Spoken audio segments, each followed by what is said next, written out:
That's good, because we've got something very special to share with you, and a very special speaker. But very quickly, I just want to touch on one thing before we get our speaker on. What's happening in the investment real estate market as of December? Answer: people are beginning to exchange again. It's really good to see the activity, the new open business. So I just want to encourage you, don't forget those investors. We've watched the exchange market double since December. And it's great, but we have a long way to go. It needs to go up 400%, not double. But the bottom line is, don't forget those investors. So I just want to encourage you to do that. But today's reserved for a very, very special speaker and with a very, very special topic. How many of you have heard about SB 900? Anybody? It's going to, how many of you do short sales? It's going to affect you drastically beginning January 1st. So what I've done is I've asked Bobby Samini, he's an attorney, is it ASL? ASG. ASG, sorry. ASG. I've got so many letters in my head. XYZ, ABC. Law firm to come and speak with us. Bobby has spoken for me with some of my loss mitigation seminars that I put on various boards and various offices. Bobby, by trade, deals with real estate transactions as an attorney, but he also has a special emphasis on bankruptcy. Anybody, your clients ever talk about bankruptcy? You shall hear him talk about it, especially from your perspective. But as he has branched out with SB 900, he's been lecturing at the Bar Association and various groups on how this is going to affect your business as of January 1st. Bobby has got his college background at Ohio State, but we won't hold that against him. But the good news is he's redeemed himself because he also went to the University of Southern California, USC. See, Bobby, you are welcome. And Bobby serves in his capacity as an attorney for how many years now? 17. 17 years? You look pretty young. That's good. I'd love to introduce to you right now Bobby Samini.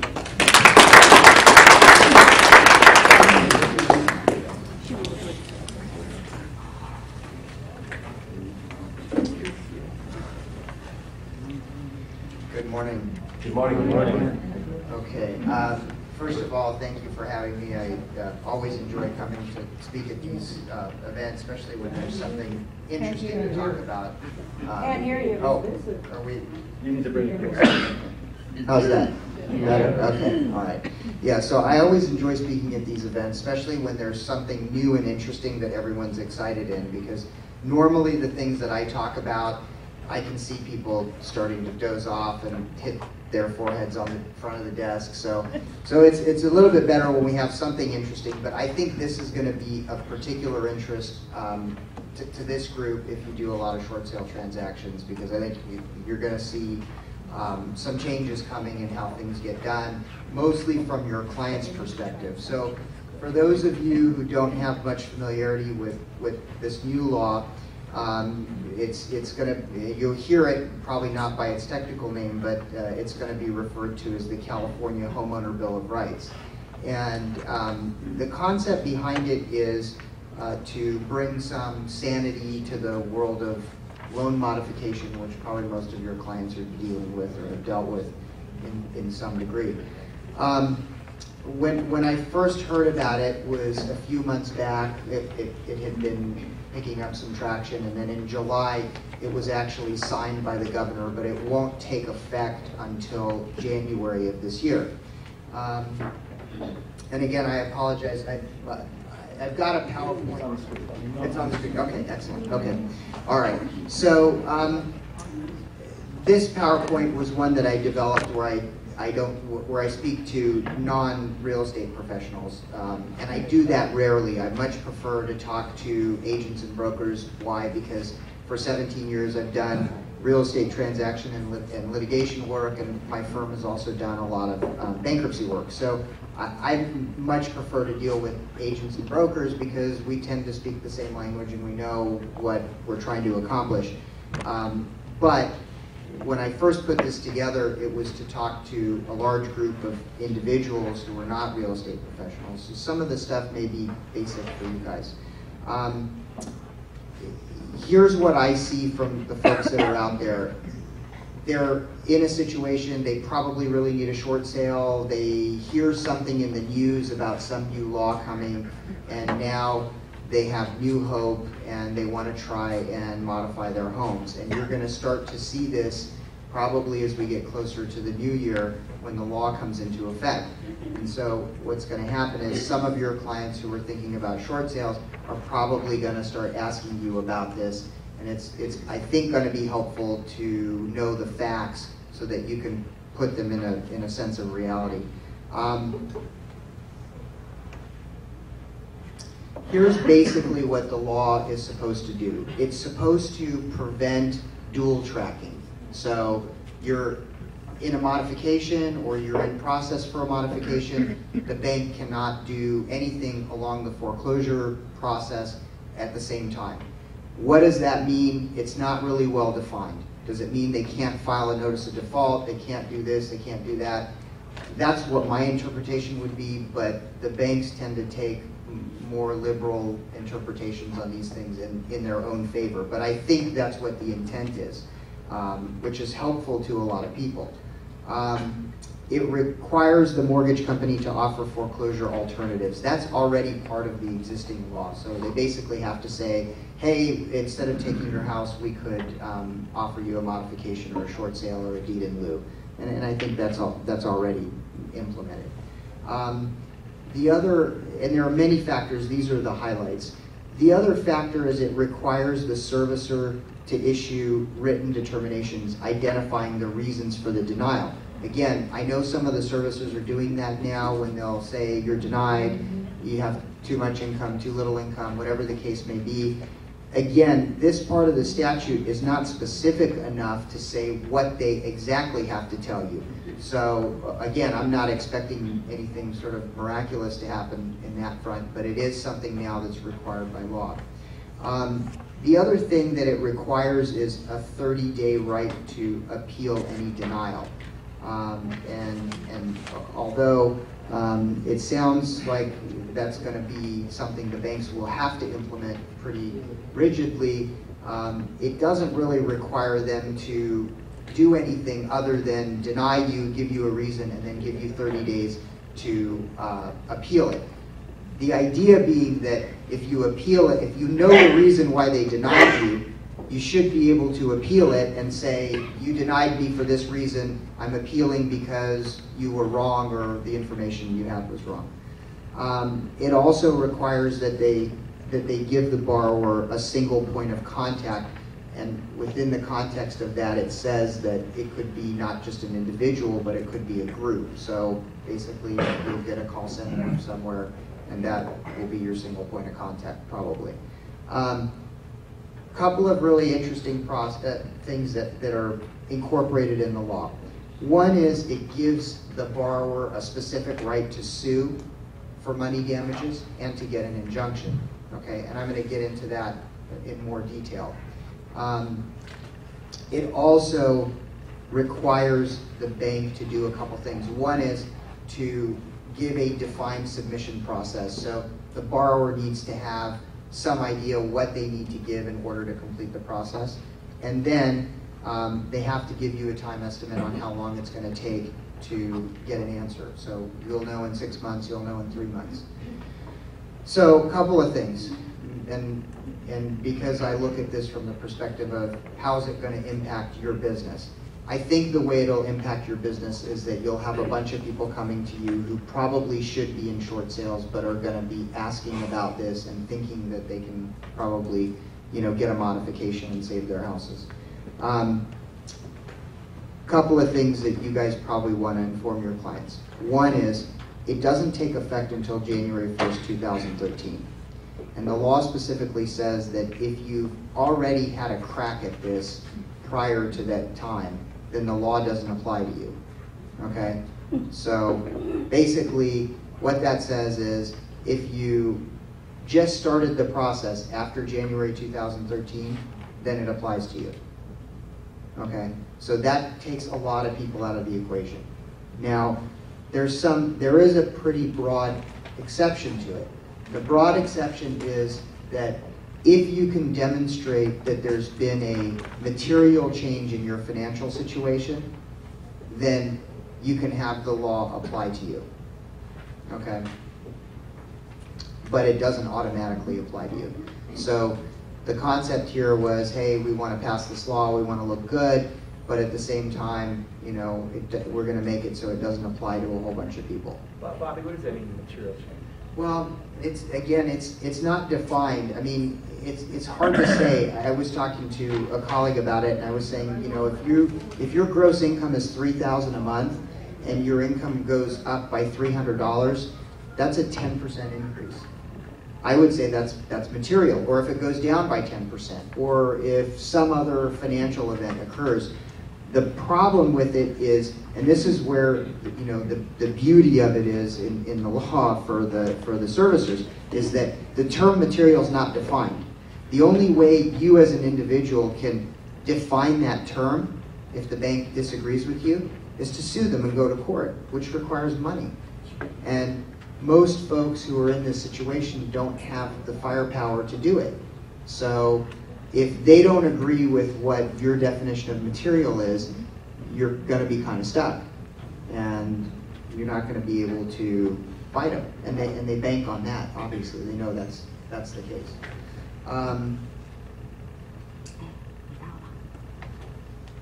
Couple other things. One is it only applies to first liens, so no second mortgages are going to be dealt with under this new law. It doesn't apply to any property that's been abandoned, so if you've walked away from the property, then it's not going to apply. There is something funny in the law. It says it doesn't apply while you're in bankruptcy. Well, the reason it doesn't apply while you're in bankruptcy is because when you go into bankruptcy, there's an automatic stay. It puts every single creditor on hold. So the bankruptcy court and the bankruptcy law generally trump all other laws. So I think they put it in there to scare people away from filing bankruptcy, but in reality, whether it was in there or not, it wouldn't make a difference. It doesn't apply to you per se when you're in bankruptcy because the bankruptcy court protection is there in its place. So a couple other things that I think your clients would be interested in, and that is how do you get damages for this, and how do you get an injunction? Okay, so essentially the way it works is there has to be a material violation of the law. So they've got to violate in a material way some of those highlights that we talked about on the previous slides, which is they dual track you, they don't give you a single point of contact, they don't adhere to the appeals processes, things like that, which I think will be pretty easy to achieve because the servicers do not have the ability to do a lot of the things that they're required to do. But you've got to have a material violation in order to get an injunction, okay? Everybody here familiar with injunctions? Okay, so an injunction is an order of a court that says, bank, you cannot do some act. In this case, it would be, you violated the law, therefore you cannot proceed to foreclose on this particular borrower, okay? And that's great. We do that now under the current law. We'll go in, file a lawsuit, and get an injunction to stop the bank from foreclosing. What happens is, under this new law, when they get the injunction, which stops them from foreclosing, they can remove the injunction or have it withdrawn once they comply. So at that point, they would come back and say, okay, we've got an injunction, we, didn't give you a single point of contact, we dual tracked you, so we're going to stop all that, and here's your single point of contact, submit your paperwork, and then thank you, you've been denied. They go back to court and say, we followed the law now, remove the injunction. Okay, and the law, the new law is very clear that the minute that they can show they're compliant, the injunction will go away.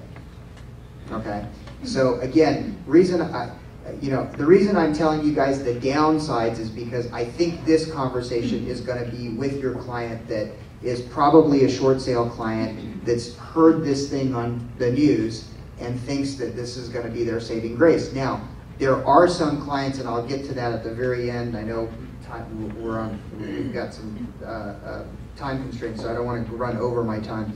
But there are some clients that I think this would be valuable for. It's just a function of figuring out which ones they are. Couple of other things. You can get monetary damages under this law, but that's only after you've been foreclosed on. Okay? So before they foreclose on you, you can get an injunction to stop them from foreclosing. But if they foreclose on you and they violated this law, then you can go in and get actual damages. And the damages are the greater of 2 times your actual damages or $50,000. Okay? So let's talk about this. Actual damages. The bank foreclosed on my house that was worth $250 and I owed $450 on it. What are my damages? Probably minus 200. Right. That's what I would argue too. Minus 200, maybe offset by your moving costs, but your damages are a negative number in that calculation. Okay. So pretty crafty stuff here. So then that would default to the $50,000 maximum, right? Here's the the way I look at it is I think that's actually a benefit to the banks, because now they know that if they foreclose on you and they did it wrong, they know what their penalty is. It's like parking in Santa Monica. I know it's going to be $50. No matter what happens, you're going to get that ticket. It's $50, but you know what it's going to be, right? Okay? And that's what the banks know. They know that, hey, the odds of us violating this law are very high. Then we're going to foreclose on a bunch of people, and then some people are going to end up suing us, and some of those people who sue us are going to have the ability to go to the finish line, and we know what the finish line is. We got to write a check for $50,000. So in a lot of ways, I think it limits their downside. They know what it is. It's 50 grand. So, you know, it's a little bit deceptive. It kind of sounds like to homeowners, hey, we've got this great, you know, position, we're going to sue, we're going to do this and do that, but this is the reality of how it works. Let's see here. Again, then there are some other factors that you have to overcome. One is showing that they've materially violated the law. And again, it brings us back to the question, what's a material violation? We don't know yet. This is the part I talk about with homeowners when I do this to more public groups, and that is, I think the biggest problem that I see with the clients that come into my office, those are the ones who are usually tried 4 or 5 different things. Now they're in a bankruptcy situation, they need to file to stop a sale or do something along those lines. And what I find is that the critical mistakes they make is that they have no strategy. The strategy is, I'm going to try a loan mod, I'm going to try this, I'm going to try that, I'm going to try the other thing, and I hope one of them works out. And this is where I tend to work closely with the agents, with the borrowers, to figure out what's the strategy. Is it a short sale strategy? Is it a modification strategy? Is it a litigation strategy or a bankruptcy strategy or some combination of all of those? But of course, I'm sure you guys see the same things. People come in and they're guided mostly by myths. They make decisions. I'm always shocked when someone comes in and they've got, $100,000 in defaulted credit. They've got a house in foreclosure. And when I tell them that they need to file bankruptcy, they ask me what's going to happen to their credit score. It's probably going to improve, actually, from where it is today. But, it's an odd question to me. That's not what I'd be worried about right now. I'd be worried about solving the problem and then, restoring the credit later. So couple of things. The other things I see, people come in and, they talk about these lawsuits against the lenders. Here's how it works, just so you know, lawsuits against the lenders. If you have a client that is on the more affluent side, they have good income, they have the ability to sue the lender, that's probably the way to go. Meaning, they can probably accomplish a modification that way if they otherwise qualify. Okay? You sue the lender, you get the injunction, and I'm not even talking about the new law, I'm talking about the old law. And within about 6 months, you'll get to the finish line. And if they otherwise qualify, what we see is oftentimes the servicers will then come and say, yeah, we know we denied them whatever 5 times, but we're going to go ahead and give them something now. Okay? But for most clients, most of the clients that are struggling, that they don't have the ability or the income's short, it's not going to work for them. Whether it's the new law, the old law, whatever it is. It's just not going to work because by the time you get the lawsuit filed, you delay everything, you get to the bank's attorney, they're going to ask for the mod package again. And if the client doesn't qualify, they're not going to qualify by virtue of the lawsuit. I mean, the banks aren't afraid of lawsuits. So it's really just a vehicle to kind of accelerate the process, move it along quicker, and it works for certain clients. So you may have some clients that come in that really want to keep their house, they make good money, and they have the ability to do it. That makes sense. Everybody else, they're probably going to continue down the short sale path. So I don't think, I think I want to, yeah, I want to do